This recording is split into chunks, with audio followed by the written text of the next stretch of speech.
Assalamualaikum warahmatullahi wabarakatuh. Kembali lagi di channel Ngulik Horor. Channel ini menceritakan tentang kisah-kisah misteri. Kali ini saya akan membawakan kisah misteri yang ditulis oleh @restu_wiraatmaja. Kalian juga dapat mengunjungi tweet beliau langsung ya. Nanti link saya akan sediakan di kolom deskripsinya.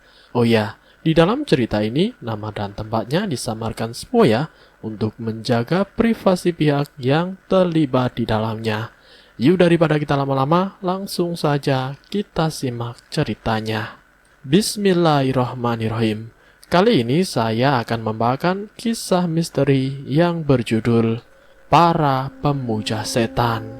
Ada sebuah desa di Jawa Barat yang masih memegang kepercayaan terhadap penyerahan bayi yang lahir kepada sebuah bangunan. Setiap bayi yang lahir di desa itu maka harus mengenalkannya terhadap bangunan yang penuh akan sesajen dan seserahan. Jika tidak, maka sosok yang dikenal dengan nama Nyi Peteng akan datang. Saat itu terdengar suara huru-hara telah dilahirkannya seorang bayi. Namun kedua orang tuanya menolak akan diserahkan ke bangunan tua itu. Tidak seperti biasanya, kelahiran bayi ini mengundang hujan deras dan suara kilatan petir yang mencengangkan. Salah satu orang yang mengerti akan pertanda ini memberitahu bahwa Nyi Petang tidak menerima bayi ini karena kita telah telat menunjukkannya kepadanya, ucap Ki Rokso, juru kunci desa setempat. Kedua orang tua dari bayi itu tampak panik. Di malam harinya, saat di mana warga terjaga dan saling menahan diri untuk tidak keluar, tiba-tiba terdengar suara teriakan kencang dari seorang wanita di penghujung rumah. Wanita itu adalah ibu dari bayi yang enggan menyerahkan bayinya untuk diperlihatkan kepada Nyi Petang. Bayi yang semula berada di genggamannya kini menghilang dalam sekejap dan hanya menyisakan 2 buah bola mata saja. Sejak peristiwa itu banyak masyarakat yang percaya bahwa tubuh bayi itu dijadikan tumbal karena enggan menunjukkannya kepada Nyi Peteng. Dan kejadian ini terulang di saat 2 orang pendatang bernama Asep dan Rini. Mereka berdua adalah pasangan suami istri yang baru saja menikah.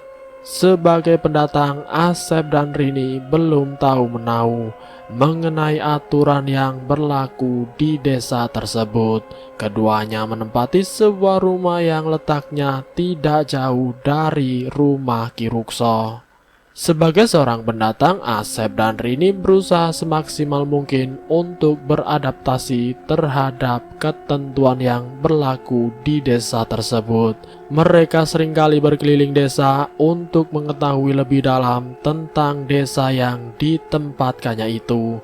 Pandangan mereka terhenti pada sebuah bangunan tua yang di hadapannya telah tersusun rapi akan banyaknya sesajen dan seserahan. "Mas, ini bangunan apa?" tanya Rini kepada Asep. "Entahlah dek, tapi kok banyak sesajen ya?" Percakapan mereka berdua pun terhentikan oleh suara langkah kaki dari arah belakang mereka. "Kalian pendatang?" tanya seseorang dengan logat sedikit Sunda. Iya, kami berdua pendatang pak," jawab Asep. "Untuk pendatang seperti kalian, setidaknya jangan sering berkeliaran di tempat-tempat yang tidak boleh dilalui, Pak Mali," ucap warga itu. Rini dan Asep saling menatap. Mereka berdua tidak tahu apa yang barusan dikatakan oleh warga itu adalah bagian dari aturan yang diberlakukan untuk para pendatang. "Ngomong-ngomong, tempat ini teh apa namanya?" tanya Asep. Warga itu membalikkan badan sambil menatap tajam pandangan Rini dan Asep. "Sudah saya bilang, jangan kesini," ucap warga itu. Iya, nuhun atuh, kami berdua pamit dulu," ucap Asep sambil menarik tangan Rini. Saat ingin pergi, Rini masih penasaran akan bangunan tua di pojok desa itu. Sepertinya bangunan itu menyimpan energi mistis yang dapat dirasakannya. Begitu sekali lihat ke arah bangunan tersebut. Hari semakin sore, para warga menyuruh anak-anaknya kembali ke dalam rumahnya masing-masing, karena akan ada seorang warga yang akan melahirkan. Rini dan Asep melihat secara jelas huru-hara para warga di saat hari akan gelap. "Mas, kamu ngerasa aneh tidak sama desa ini?" tanya Rini. "Anehnya kenapa tuh?" tanya Asep. "Orang Jawa bilang kalau waktu surup atau gelap adalah waktu pagi bagi para lembut. Apakah di sini sama?" Pertanyaan Rini ini tidak memberikan jawaban dari mulut Asep. Asep memilih untuk diam dan menyudahi pembahasan tersebut. "Loh, Mas, kok tidak dijawab?" tanya Rini dengan kesal. "Dek, kamu tahu kan, kita pendatang. Kita harus beradaptasi dengan lingkungan kita," ucap Asep. "Iya, aku paham, Mas. Tapi kenapa desa ini banyak sekali hal yang janggal?" tanya Rini. "Hal apa yang janggal? Coba sebutkan," jawab Asep dengan nada sedikit tinggi. "Tidak jadi, Mas. Maaf, aku terlalu banyak ingin tahu. Kita tidak seharusnya tinggal di sini," jelas Rini. Asep merasa bimbang dengan kondisi psikis Rini yang sedikit tertekan. Dia baru saja mengatakan hal yang membuat hatinya terluka.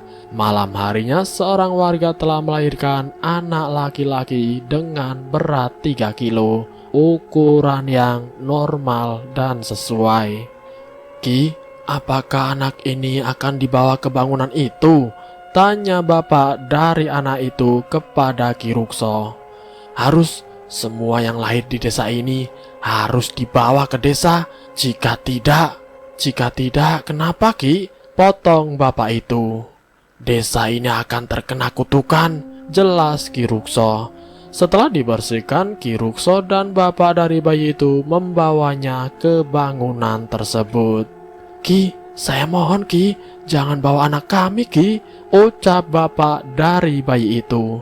"Sudah, jangan banyak bicara. Kau mau desa kita akan terkena tulah?" tanya Ki Rukso. "Tapi Ki, ini malam hari, hawanya sangat dingin. Saya takut anak saya mati kedinginan," ucap bapak dari bayi itu. Namun Ki Rukso tetap berjalan sambil menyanyikan sebuah kidung aneh yang disebut-sebut sebagai kidung pemanggil dari Nyi Peteng. "Kamu yakin akan ikut sampai ke astana?"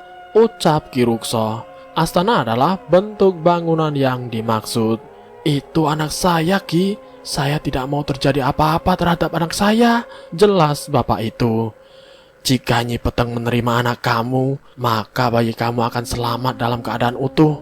Namun jika tidak, apakah kamu rela hanya melihat 2 bola mata yang utuh?" tanya Ki Rukso. Bapak itu hanya terdiam. Sesekali ia ingin memberontak dan menarik paksa bayi itu. Namun tidak mungkin. Bapak itu seperti bertunduk di hadapan Ki Rukso. Aura hitam yang dipancarkan oleh Ki Rukso sangat kuat. Sesampainya di astana, Ki Rukso menyuruh bapak itu menunggunya di luar. Sedangkan Ki Rukso masuk ke dalam astana sambil membawa bayi mungil yang baru saja dilahirkan. "Ki, tolong sampaikan kepada Nyi Peteng untuk menerima bayi saya Ki. Tolong kembalikan dalam keadaan utuh," jelas bapak itu. "Tunggulah di sini," senyum Ki Rukso. Sesampainya di dalam, Ki Rukso meletakkan bayi itu yang masih dilapisi kain penghangat tubuh. Bersamaan dengan itu, Ki Rukso mengucapkan sebuah mantra pemanggil Nyi Peteng. Dari luaran angin malam semakin membesar. Pepohonan bergoyang ke sana kemari. Bapak dari anak itu khawatir akan sesuatu yang terjadi kepada anaknya itu. Beberapa saat kemudian, Ki Rukso keluar sambil membawakan kain dari bayi itu yang masih digendongnya. "Ki, anak saya diterima?" Tanya bapak itu dengan nada penasaran, sekaligus senang karena di selimut itu dia merasakan bentuk dari anaknya. Ketika selimut itu diserahkan kepada bapak dari anak itu, dia berteriak dengan kencang karena yang didapatinya adalah 2 bola mata yang dimiliki oleh anaknya itu. Ki Rukso tersenyum dan berkata, keesokan harinya para warga berduyun-duyun keluar untuk mengantarkan seserahan menuju ke astana atau bangunan tua itu. Rini dan Asep melihat dengan jelas para warga yang membawa banyak sekali makanan untuk diserahkan kepada astana itu. Mereka berdua pun bertanya-tanya kepada warga sekitar mengenai kegiatan tersebut. Bu, ini ada rame-rame apa ya? Tanya Rini. Oh, ini mbaknya pendatang ya? Tanya ibu yang sedang hamil itu. Ini ya bu, saya dan suami saya baru saja bermukim di desa ini, jawab Rini. Iya, nggak apa-apa kalau belum tahu. Jadi jika ada wanita hamil yang akan melahirkan atau ingin memiliki anak, maka harus menuju ke astana untuk menyerahkan sesajen, biar Nyi Peteng senang, ucap ibu itu. Nyi Peteng itu siapa bu? Tanya Rini penasaran. Nyi Peteng itu, ucap ibu itu sambil menatap ke arah belakang Rini yang sudah tengah berdiri Ki Rukso. Ki Rukso, saya ke astana dulu ya, ucap ibu itu. Silahkan. Rini dan Asep terkejut akan kehadiran Ki Rukso yang telah dulu ada di dekatnya. Kalian mau ke astana juga? Tanya Ki Rukso. Untuk apa? Tanya Rini. Kalian sudah berapa bulan menikah? Tanya Ki Rukso. 3 bulan Ki, jawab Asep dengan antusias. Kok belum hamil juga? Apa kurang mainnya? Ucap Ki Rukso sambil tertawa. Asep mengikuti tawaan Ki Rukso, namun tidak bagi Rini yang menganggap itu adalah penghinaan. Yang tahu kita akan hamil adalah Tuhan. Semua sudah diatur oleh Tuhan, ucap Rini. Oh ya? Jadi Tuhanmu bisa membuatmu hamil? Tanya Ki Rukso. Itu adalah tanda-tanda kekuasaannya. Kami hanya bisa menunggu kapan itu datang, ucap Rini. Kamu agamis juga ya? Tapi sayang, agamis itu tidak memberikan kebahagiaan selama dalam diri kamu juga masih berharap. Jawaban Ki Rukso itu terasa menampar diri Asep dan Rini yang belum juga diberikan seorang anak. Jika kamu mau hamil, ikutlah ke astana. Tidak usah membawa sesajen, cukup kamu hadir. Dan nanti 1 bulan ke depan kamu akan hamil, ucap Ki Rukso. Dek, ayo ke astana, pinta Asep. Apaan sih mas? Ngapain kita ke sana? Itu tempatnya orang-orang yang tidak percaya Tuhan. Jangan tahayul deh mas, jelas Rini. Dek, tidak boleh ngomong gitu, ucap Asep. Memang benar ya, wanita itu tidak bisa dimengerti, walau sedetail apapun, senyum Ki Rukso. Tatapan Rini yang mengarah ke arah Ki Rukso seperti memberi sinyal kepada Asep bahwa desa yang di tempatnya menganut sebuah kepercayaan terhadap setan. Namun tetap saja Asep tidak bisa menangkap sinyal itu karena dirinya sendiri telah terpengaruh oleh apa yang dikatakan oleh Ki Rukso. Lalu mereka berdua kembali ke rumahnya di saat banyaknya warga pergi ke astana untuk mengambil air keramat yang dipercaya sebagai awal dari sebuah pengabdian terhadap Ki Rukso dan juga Nyi Peteng. Di dalam rumah, Rini masih berpikir panjang terhadap apa yang dikatakan warga akan nama astana yang disebut-sebut sebagai tempat yang memiliki nilai tinggi karena dapat mengabulkan segala permintaannya. Mas, kamu percaya dengan Ki Rukso? Tanya Rini. Percaya sih tidak, tapi buktinya memang banyak sih. Kalau warga sekitar sini mengikuti apa yang dikatakan oleh Ki Rukso, jelas Asep. Tapi mas, dia itu penganut setan. Mana ada orang hamil karena minum dari air astana itu, jelas Rini. Sudahlah dek, jangan memikirkan hal itu. Kita memang tidak tahu apa yang diperbuatnya, jelas Asep sambil memegangi pundak Rini dari belakang. Rini membalasnya dengan kepalan tangan yang kuat. Mereka berdua bercumbu rayu untuk menunaikan nafsunya satu persatu. Rasanya mereka berdua baru kali ini melakukan hubungan suami istri di desa yang tidak dipercaya bahwa kehamilan berawal dari proses kenikmatan yang harus dilakukan sebagai pasangan suami istri. Keesokan harinya para warga mulai menyembelih banyak hewan peliharaan mereka untuk dilanjutkan sebagai proses penerimaan terhadap awal baru dari pengikut Ki Rukso. Rini dan Asep memperhatikan hal itu dengan seksama. Ada yang membawa kambing, membawa ayam, dan lain-lain. Sepertinya getaran yang diberikan oleh Ki Rukso terhadap para warga benar-benar membawa dampak yang mengerikan. Ki Rukso berjalan mendekati mereka berdua yang sedari tadi hanya menjadi penonton setia. Itu adalah proses penerimaan yang bertujuan untuk menyerahkan diri. Mereka yang menginginkan sesuatu terhadap Astana, maka ia harus menyerahkan setengah dari harta kepemilikannya. Rini kembali menatap Ki Rukso. Ki, kenapa mereka mau mengikuti aliran sesat ini? Tanya Rini. Ini bukan aliran sesat, ini adalah sebuah pengabdian terhadap leluhur yang menjaga tempat ini, jelas Ki Rukso. Diam kau. Tidak semestinya kamu mengatakan hal kotor itu terhadap leluhur ini, jelas Ki Rukso. Asep hanya terdiam. Rini juga sempat curiga mengapa Asep sedari tadi tidak menjawab atau membela dirinya yang sedang berdebat dengan Ki Rukso.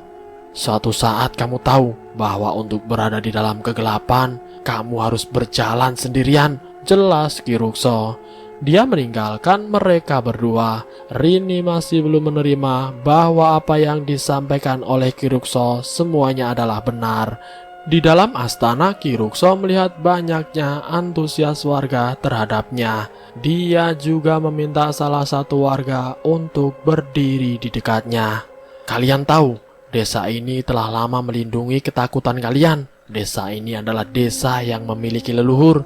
Jadi kalian jangan segan untuk menuruti apa yang aku perintahkan, jelas Ki Rukso. Dia pun langsung mengambil air yang berada di dekatnya dan meminta warga yang berdiri di sebelahnya untuk membagikan air itu kepada setiap warga yang membutuhkannya. Ingat, kalian semua sudah mengikuti Nyi Peteng. Kalian tidak boleh melawan perintah, jelas Ki Rukso. Para warga mengangguk paham sambil menampakkan raut wajah yang senang karena menerima air langka itu. Malam harinya saat dimana angin malam menusuk tajam, Rini masih tertidur dalam kesendiriannya. Asep menemui seseorang untuk mengambil sesuatu. Kang, terima kasih ya sudah bantu Asep, jelas Asep. Jangan segan untuk datang ke astana, jelas orang itu. Iya Kang, nanti Asep datang kalau si Rini sudah mau, karena memang harus dibujuk, jelas Asep. Orang itu tertawa kecil dan kemudian meninggalkan Asep sendirian. Asep pun kembali ke dalam rumah. Tengah malam menyapa, Rini tiba-tiba terbangun. Ia terkejut ketika suaminya sudah berada di pelukannya. Rini pun tersenyum lalu mengecup kening suaminya sebagai tanda cinta terhadapnya. Rini berniat untuk melakukan sholat isya. Dia tahu walaupun dirinya bukan berada dalam lingkungan agamis, tapi dia perlu menanamkan diri sebagai seorang muslimah yang taat terhadap Robnya. Selepas sholat, Rini mendengar suara langkah kuda. Dia terkejut manakala suara kuda itu berhenti tepat di depan rumahnya. Saat Rini ingin mendekati pintu, ia merasakan aura yang berbeda yang dirasakan dari balik pintu rumahnya. "Siapa di depan?" tanya Rini yang masih menggunakan mukena. terdengar suara tawa kecil layaknya nenek tua yang menertawakan tingkah lucu cucunya.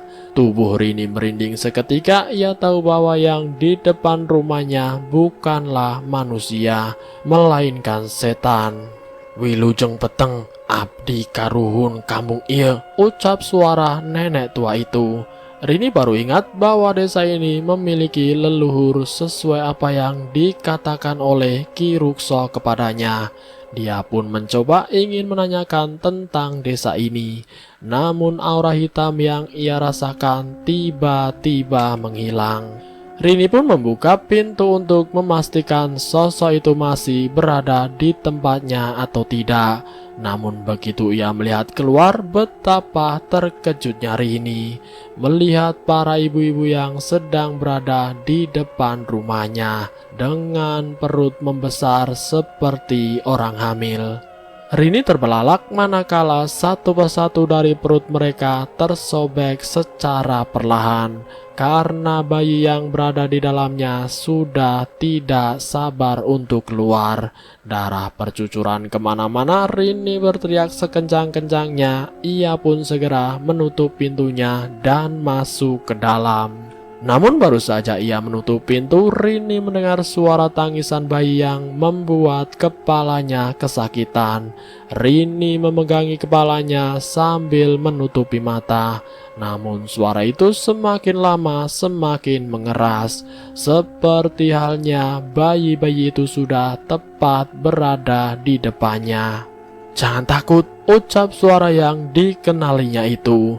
Rini pun membuka matanya dan betapa terkejutnya dirinya saat melihat sosok Nyi Peteng yang sedang dikelilingi bayi-bayi yang tidak memiliki kedua bola mata. Nyi Peteng terbang ke arahnya sambil membawakan bayi ke arahnya yang menandakan bahwa bayi itu adalah miliknya nanti. "Ini bayimu," ucap Nyi Peteng yang sudah berada di dekatnya. Saat Rini membuka mata kembali, ia melihat bayi itu sudah penuh darah dan matanya sudah tidak ada. Rini pun kembali berteriak karena ketakutan. Dan lalu kemudian tiba-tiba, "Dek, kamu kenapa? Kamu kenapa, Dek?" tanya Asep yang membangunkannya. "Mas, ada setan, Mas," jelas Rini. "Kamu dari tadi tiduran di sini, Dek. Kamu mimpi buruk?" tanya Asep. Rini baru sadar bahwa dirinya masih berada di tempat sholat. Ia pun memeluk suaminya karena kejadian buruk yang dialaminya adalah hanya sebuah mimpi. "Mas, adek takut, Mas," ucap Rini. "Iya, Dek, ada Mas di sini. Sebentar ya, Mas ambilkan minum untuk adek ya," jelas Asep. Rini pun mengiyakan. Asep mengambil air minum yang dia dapatkan dari seseorang yang berada di astana untuk diserahkan kepada Rini. "Ini, Dek, diminum sampai habis ya," jelas Asep.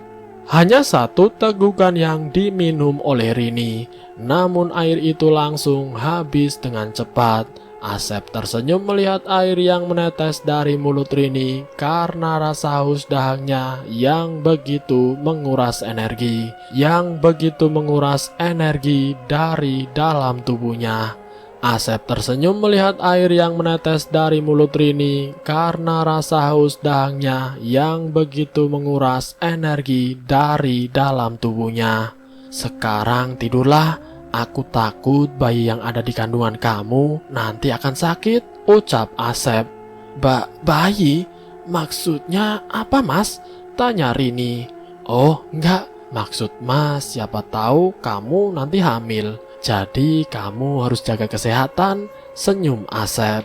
Rini tersipu malu melihat tingkah Asep yang semakin sayang kepadanya. Rini juga belum sadar bahwa air yang diminumkannya merupakan air yang berasal dari astana. Hari sudah menjelang pagi, namun kejahatan masih mengintai dari dalam selimut hangat yang biasa digunakan untuk menutupi rasa dingin. Rini terpaku kepada perhatian Asep, sedangkan Asep sudah menjadi anggota resmi pemuja Nyi Peteng tanpa Rini sadari. Hari berjalan seperti biasanya. Tidak ada perbedaan dalam diri Rini, kecuali nafsu makan yang begitu lahap, sehingga tubuhnya mengalami pelebaran yang signifikan. Perut Rini semakin hari semakin membesar, dan itu baru Rini sadari bahwa dirinya sedang hamil. "Mas, aku hamil, Mas." Asep hanya tersenyum tanpa mengucapkan sesuatu. "Mas, kamu sakit? Kok kamu tidak senang?" tanya Rini. Enggak kok, Mas hanya terharu dan bangga saja. Ternyata kita sebentar lagi akan menjadi orang tua," ucap Asep. Rini segera memeluk Asep dengan senang. Kali ini air mata Rini menetes deras karena tidak percaya bahwa selama penantian yang panjang akhirnya bisa hamil juga. Namun tidak bagi Asep, dirinya tampak takut dan khawatir. Flashback hari di mana Asep bertemu dengan Ki Rukso dan awal menjadi anggota pemuja setan. "Main-mainlah ke astana, mungkin kau akan tahu rahasia dari air ini. Ini bukanlah air sembarangan," ucap Ki Rukso. "Memang apa pengaruh terbesar air ini jika diminum kepada orang yang bukan berasal dari anggota pemuja setan?" tanya Asep. "Kau tahu, air ini berasal dari darah setan yang kita sudah jadikan perjanjian di antara keduanya. Jika air ini diberikan kepada wadah yang berbeda, maka ada dua kemungkinan yang terjadi. Air ini akan menyatu dengan tubuhnya, atau tubuhnya yang akan menolak terhadap air itu," jelas Ki Rukso. Asep masih belum paham dengan kalimat yang tidak bisa disederhanakan itu. Ia meminta kepada Ki Rukso untuk menyederhanakan kembali kata-kata itu. "Baiklah, aku sederhanakan kembali. Air itu lebih tepatnya akan menyerap jiwa seseorang. Bukan hanya itu, apapun yang berada di dalam tubuhnya maka akan menjadi milik setan," jelas Ki Rukso.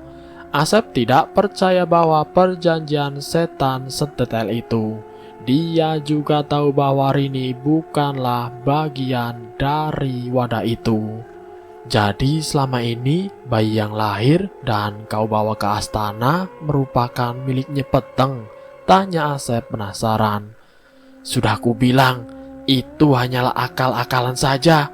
Bayi itu adalah makanan dari Nyi Peteng, dan kedua bola mata yang disisakan merupakan pertanda kepada manusia yang buta akan kegelapan yang sudah nampak di depannya," jelas Ki Rukso.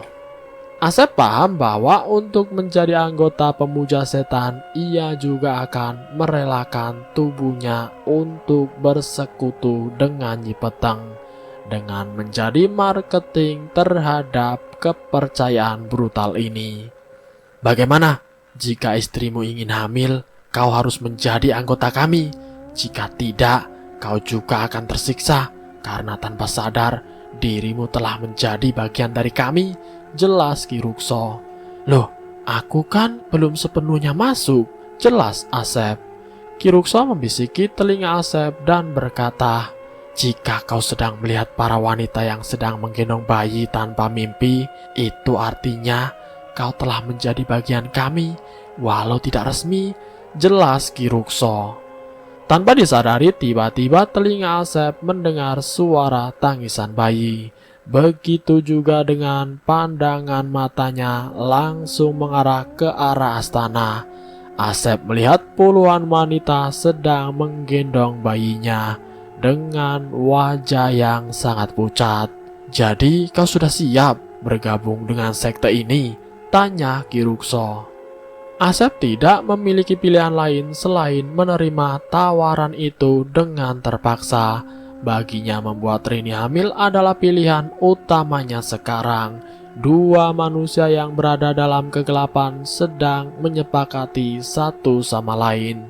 Kelak ada bayaran yang harus diterima keduanya. karena telah menggadaikan dirinya terhadap setan.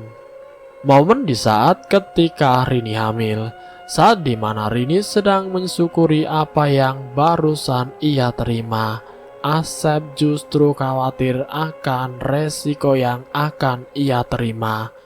"Mas, terima kasih ya," ucap Rini dengan haru. "Iya dek, akhirnya kita punya anak juga," jelas Asep. Bersamaan dengan itu Ki Rukso melewati mereka berdua. Kali ini ia bersama dengan dua orang asing yang tidak dikenali Rini dan Asep sebelumnya. Keduanya merupakan orang terdekat Ki Rukso. Yang laki-laki bernama Burhan, sedangkan yang perempuan bernama Ais. "Ki Rukso," ucap Asep. Ki Rukso hanya tersenyum. Ia melihat wajah Rini yang masih membekas senyum indah di bibirnya. "Selamat ya, semoga anakmu sehat," ucap Ki Rukso. "Ki Rukso tahu saya hamil?" tanya Rini. Ki Rukso menatap ke arah Asep.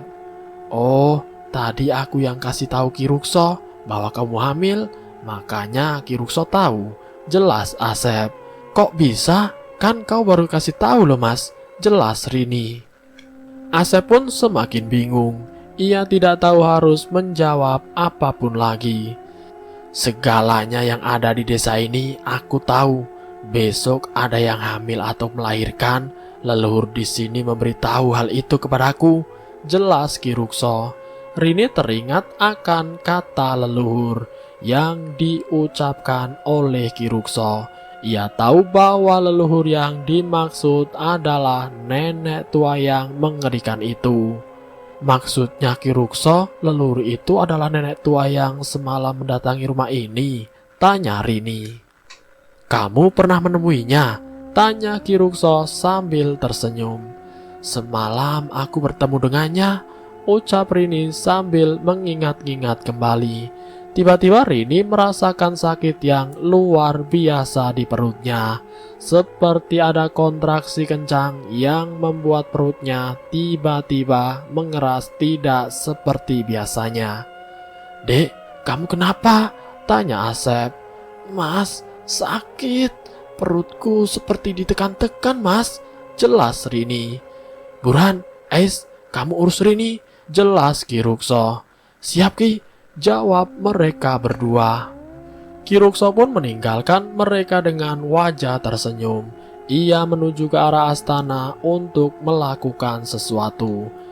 Di rumah Rini dan Asep. "Bawa Rini ke sini," ucap Asep sambil menunjukkan kamar mereka berdua. Ais dan Burhan adalah dua orang yang bertugas menjaga bayi yang akan dijadikan penyerahan terhadap Nyi Peteng.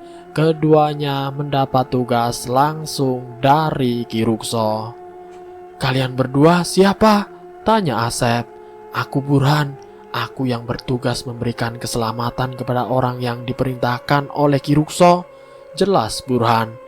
Asep hanya terdiam. Dia baru tahu bahwa sekte Ki Rukso memiliki anak buah tersendiri. "Aku Ais. Aku yang membantu persalinan setiap orang yang akan diserahkan kepada leluhur," jelas Ais.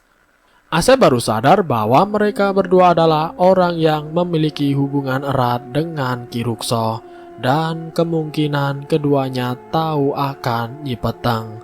Asep hanya mengikuti apa yang diperintahkan oleh Ki Rukso kepadanya.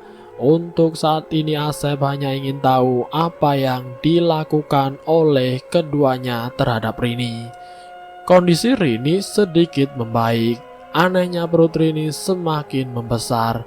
Ia yakin bahwa Rini belum genap 1 bulan, namun perutnya sudah terlihat seperti 4 bulan. "Anu, apakah setiap orang yang menemuimu itu akan mengalami hal yang sama?" tanya Asep. Burhan dan Ais menatap kesal ke arah Asep. Bagi mereka berdua, Asep telah melanggar kode etik yang tidak semua orang pemuja setan tahu akan hal itu. Asep masih memperhatikan Rini yang kesakitan. Wajahnya memucat, keringat dingin berjatuhan. Dalam beberapa kasus, ini bukanlah yang pertama.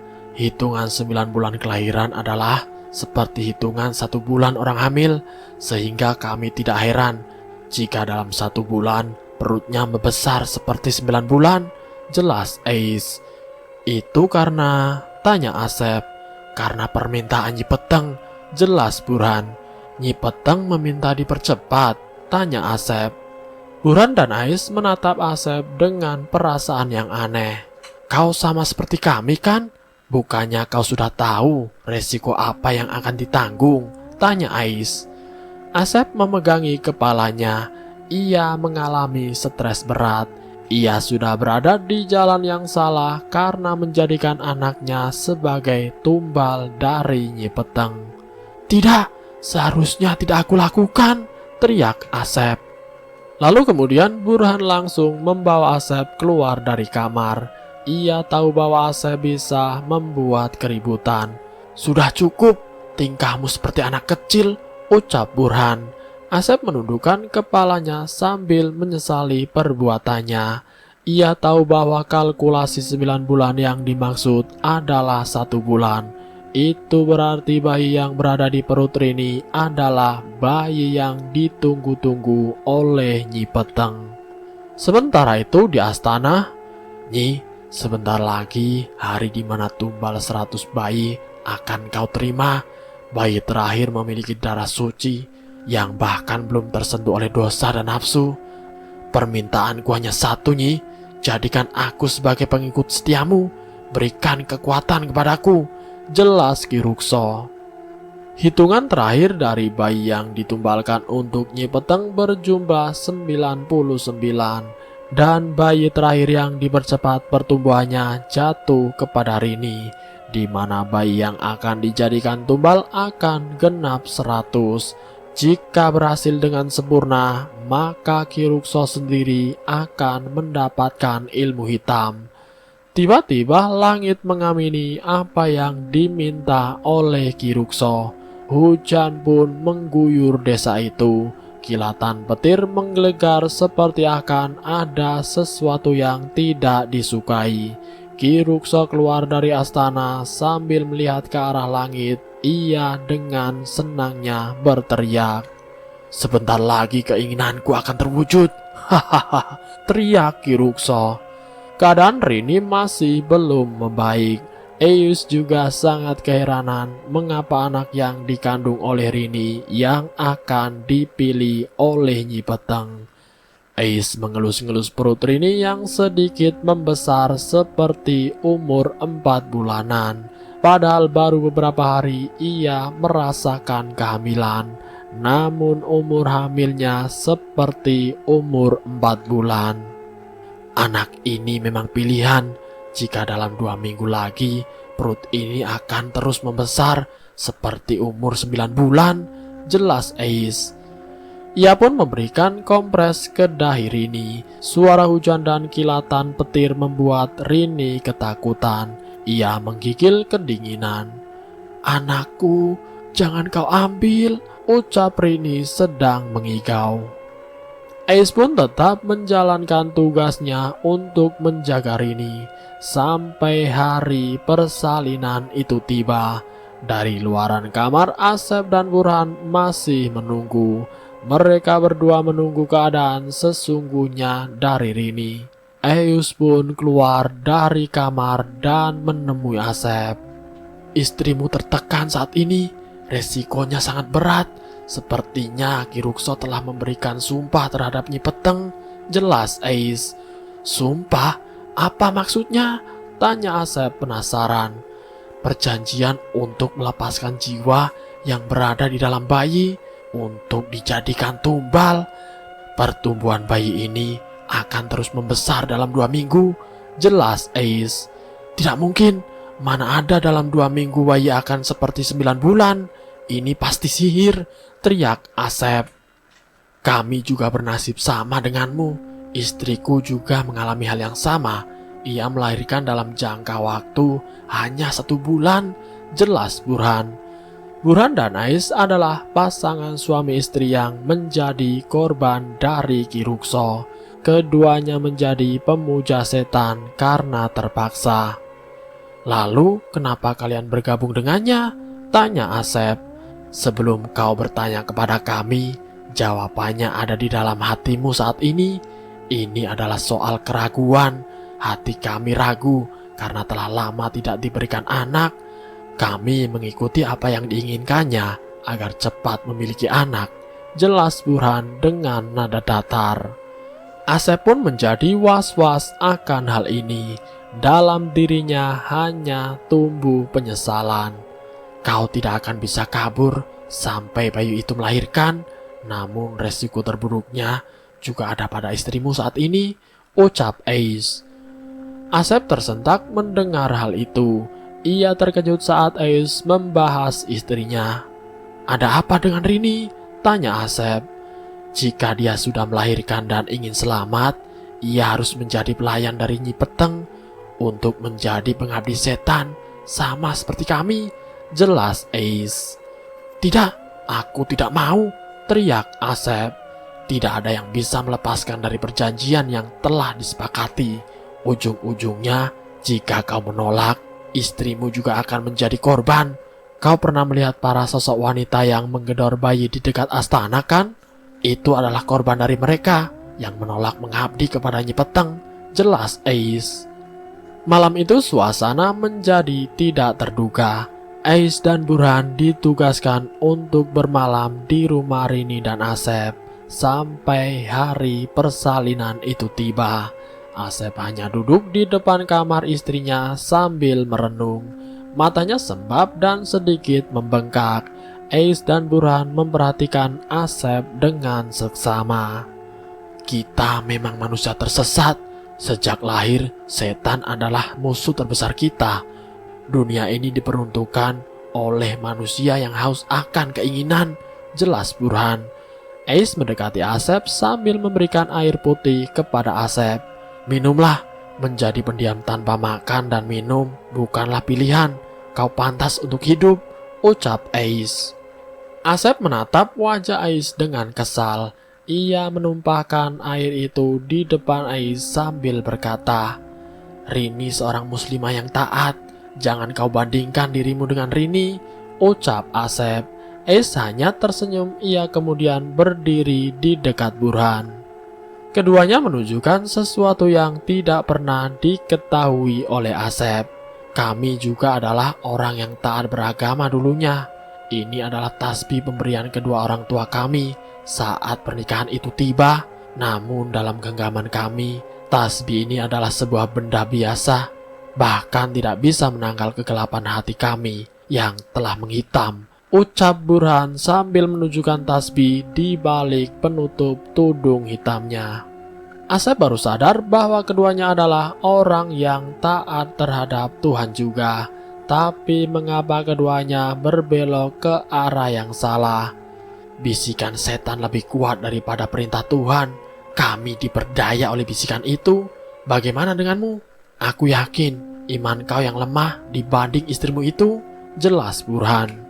Asep beranjak bangkit dan segera menyerang Burhan. Namun Ais menghalanginya terlebih dahulu. "Dengarkan, ada yang datang," ucap Ais. Aura merinding tiba-tiba menghampiri tubuh mereka. Lampu di rumah bergerak-gerak sendiri. Bayangan hitam membesar secara perlahan dari sudut pintu. "Asep, bersembunyilah di bawah meja," ucap Burhan. Asep pun segera berlari ke meja makan dan bersembunyi di bawahnya. Ais dan Burhan langsung bersujud seperti menghormati kedatangan tuannya. Semakin lama bayangan itu pun membentuk sebuah sosok yang tawanya mengerikan. Angin di luaran sangat kencang. Ais dan Burhan terdiam sambil bersujud. Keduanya tahu bahwa yang datang untuk menjenguk mereka adalah Nyi Peteng. Lalu kemudian Nyi Peteng berdiri tepat di hadapan Ais dan Burhan, seperti sedang memberikan arahan dengan cara menggerak-gerakkan tangannya seperti tangkai pohon yang sudah layu. Asep yang melihat langsung sosok itu hanya bisa terdiam. Baru kali ini tubuhnya bergetar hebat ketika melihat sesosok leluhur yang sering dibicarakan itu. Hadirnya Nyi Peteng di tengah-tengah mereka bukanlah kebetulan. Ini adalah wujud dari panggilan yang dilakukan oleh Ki Rukso terhadap Nyi Peteng untuk menengok bayi terakhir yang akan dijadikan tumbal. Nyi Peteng mengeluarkan sebuah suara seperti suara kelelawar di tengah malam. Suara itu sangat berisik hingga membuat gendang telinga Asep kesakitan. Tubuh Nyi Peteng melayang, hanya saja penampilannya seperti penyihir hitam yang kainnya menempel hingga ke lantai. Anehnya Nyi Peteng tidak berani masuk ke dalam kamar. Hal ini juga dikarenakan kedatangannya sebagai sambutan terhadap Asep yang merupakan anggota baru baginya. Namun Asep merasa menolak akan kehadiran Nyi Peteng yang bisa saja suatu saat membahayakan dirinya. Bersamaan dengan munculnya angin yang entah dari mana asalnya, sosok Nyi Peteng perlahan meninggalkan mereka. Tawaran dan suara yang mengerikan mengitari kepergian Nyi Peteng dari rumah Asep. Sesaat setelah Nyi Peteng keluar, Ais dan Burhan menyuruh kepada Asep untuk mendekat. "Kemari," ucap Ais. Asep segera menuju kepada mereka. Dia yang bernama Nyi Peteng?" tanya Asep. "Benar, dia baru menyampaikan sesuatu, bahwa kedatangannya adalah untuk menengok bayi yang ke-100, jelas Ais. "Bayi yang ke-100? Apa maksudnya?" tanya Asep. Ais mengarahkan pandangannya kepada Burhan. "Bayimu adalah bayi yang ke-100 untuk hitungan tumbal yang dilakukan oleh Ki Rukso. Jika berhasil, maka dia, Ki Rukso, akan menjadi orang hebat yang mampu menguasai ilmu hitam," jelas Ais. Asep pun memegang pundak Ais seraya memohon-mohon. "Tolong jangan ambil bayi Rini. Aku tidak rela jika bayinya dijadikan tumbal," jelas Asep. "Tidak bisa, semua sudah terlanjur. Tidak ada harapan untuk bisa melepaskan itu semua. Tinggal menghitung hari, bayimu akan lahir," jelas Ais. Asep pun menangis menyesali perbuatannya. Ia memukuli lantai dengan tangannya sebagai tanda frustasi terhadap apa yang dijadikan pilihannya. "Maaf, kita berdua memang sama-sama orang tua, namun setiap langkah yang salah pasti ada hikmahnya," ucap Ais. Burhan pun meminta Ais untuk merahasiakan hal ini kepada siapapun. Ia takut nanti akan dijadikan sebuah bumerang terhadap dirinya sendiri. Malam itu benar-benar penuh akan cerita. Asep mencoba menenangkan diri agar bisa menyelamatkan bayi yang dikandung oleh Rini. Keesokan harinya Ais melihat kondisi Rini yang sudah membaik. Ia pun mendekati Rini bersamaan dengan Asep dan juga Burhan. "Rini, kami berdua adalah suruhan Ki Rukso. Kami akan menjagamu hingga bayi ini dilahirkan," jelas Ais. Kalian berdua adalah pengikut Ki Rukso kan?" tanya Rini. Ais tersenyum. Ia pun meminta kepada Burhan untuk mengatakan hal yang sebenarnya. "Kami memang pengikutnya, tapi kami juga yang akan menggagalkan rencananya," jelas Ais. "Rencana?" tanya Asep. "Kalian tahu, desa ini telah mengalami kutukan semenjak seorang warga yang bernama Nyi Peteng menyembah kepada setan," jelas Ais. "Nyi Peteng?" Rini kaget mendengar nama itu. Dia adalah seorang ahli ilmu hitam yang kehidupannya dihabiskan untuk mencari kedikdayaan. Desa ini telah kehilangan banyak keturunan karena ditumbalkan kepadanya, jelas Ais. Rini mencoba untuk mencari tahu tentang Nyi Peteng secara mendalam. "Setiap orang yang datang ke astana, dia harus menunjukkan bayi yang baru lahir kepada Nyi Peteng. Semasa hidup Nyi Peteng adalah seorang dukun yang kejam. Ia kerap mengancam setiap warga yang tidak mau menurutinya. Akhirnya ia dibakar hidup-hidup di astana. Namun ada seorang pengikut Nyi Peteng bernama Ki Rukso yang mencoba mengekali kekuatannya dengan meneruskan apa yang belum diwujudkannya. Jelas Ace. Maksudnya Ki Rukso meneruskan itu apa? Tanya Rini. Nyi Peteng harus menumbalkan 100 bayi untuk menajamkan keilmuannya. Namun dia belum selesai mewujudkannya. Lalu Ki Rukso mengambil alih dan memaksa para warga untuk melakukan itu. Jelas Ace. Bagaimana jika menolak? Tanya Rini. Yang menolak akan mati. Jelas Ace. Mati? Tanya Rini. Nyi Peteng mengambil wadah Ki Rukso. Kekuatannya diturunkan kepada Ki Rukso sehingga mampu membuat para warga tunduk. Jelas Ace.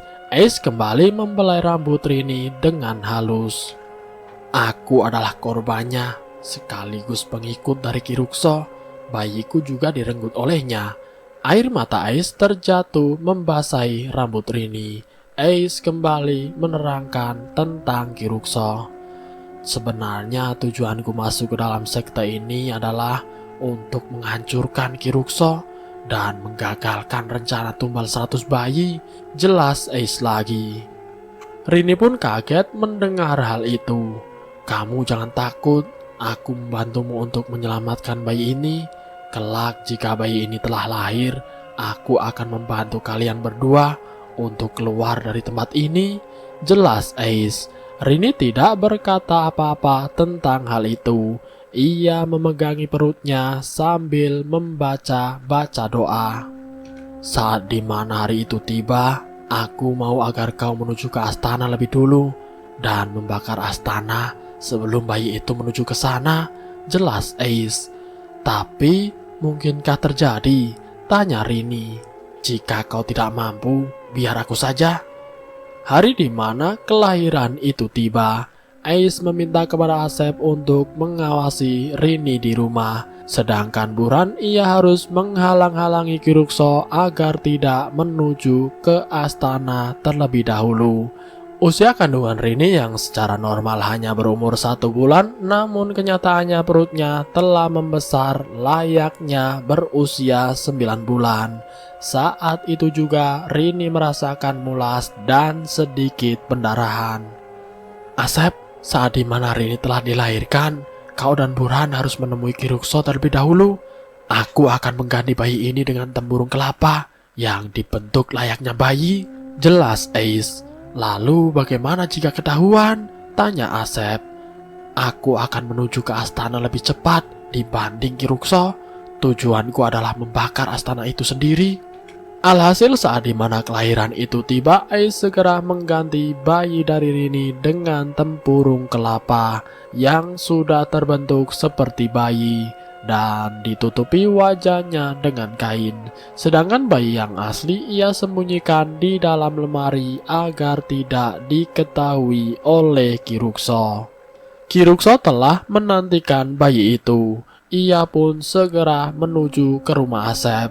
Bersamaan dengan itu, Ace memberikan bayi buatan kepada Burhan dan Asep untuk nantinya diserahkan kepada Ki Rukso.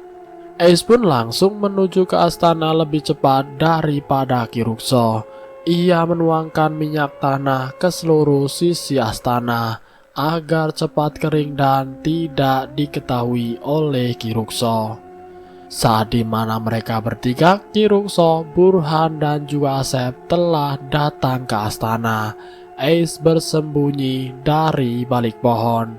Ia tahu letak di mana minyak itu ditumbahkan dan mudah tersulut dengan api.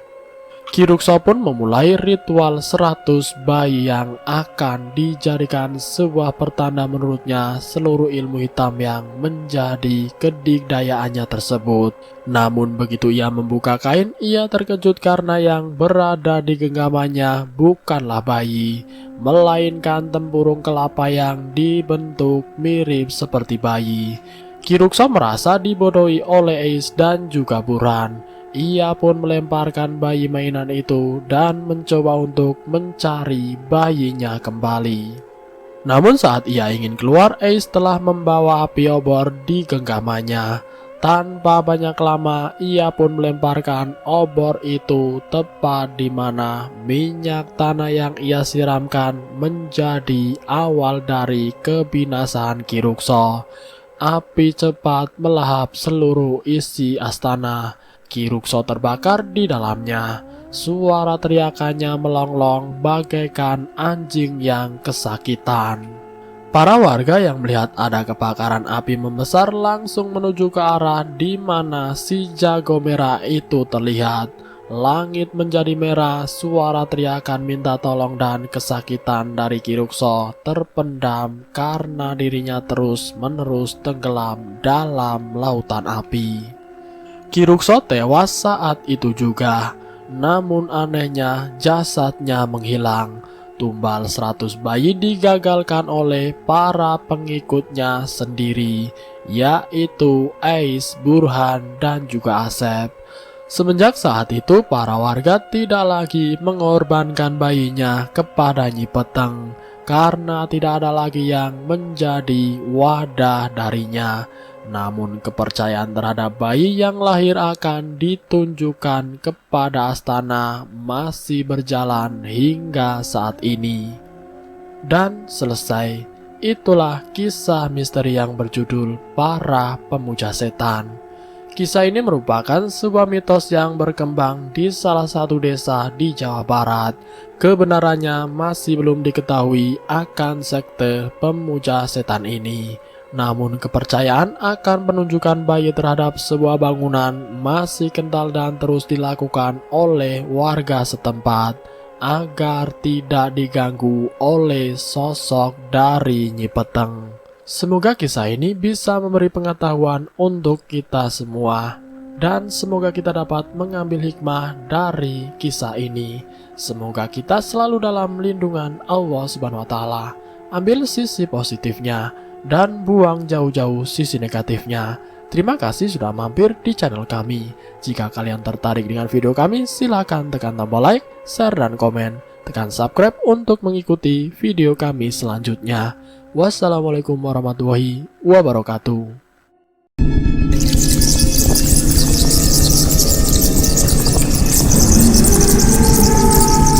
Selamat datang di channel Ngulik Horor.